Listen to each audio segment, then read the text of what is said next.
Muli nagpahuli ang mga kabataang may kapansanan sa ikalawang araw ng palarong pambansa sa ginaganap ngayon sa Pangasinan. Nakatutok si Dante Perello.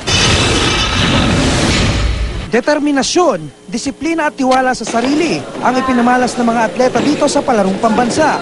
Ang grupo ng mga atletang physically handicapped ang nakapukaw ng atensyon ng marami.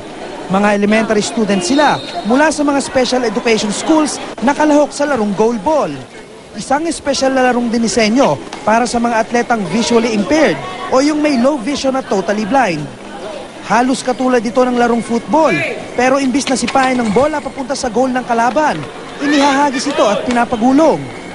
Ito yung special na bola na ginagamit ng mga atletang visually impaired para sa larong goalball. Kung mapapansin nyo, meron siyang 8 butas. Dito kasi nila ipinasok yung bell para oras na pagulungin mo to, may maririnig kang tunog. Dahil visually impaired ang mga player, ang tunog ng bell ang kanilang magiging guide para malaman kung saan ang direksyon ng bola. Kabilang sa mga manlalaro ang grade 4 student at 11 taong gulang na si Rain mula Bataan. Ilang beses niyang nadepensahan ang atake ng kalaban. Ilang beses rin siyang nakapuntos. Sa huli, ang team ni Rain ang nanalo. Lagi po magdadasal po sa Diyos. Pag may laro po, tiwala po kung magagawa po isang bagay po.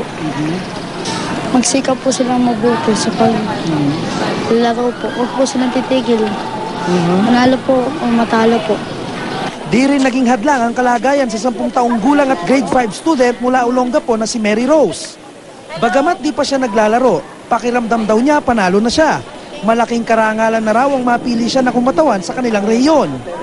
Sumali po ako ng regional, tapos umakbo po ako, nanalo po ako. Champion ka? Opo. Tapos po sumali po ako dito.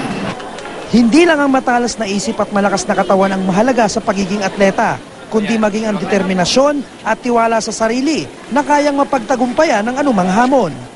Mula rito sa Lingayen, Pangasinan, Dante Perello, nakatutok, 24 oras.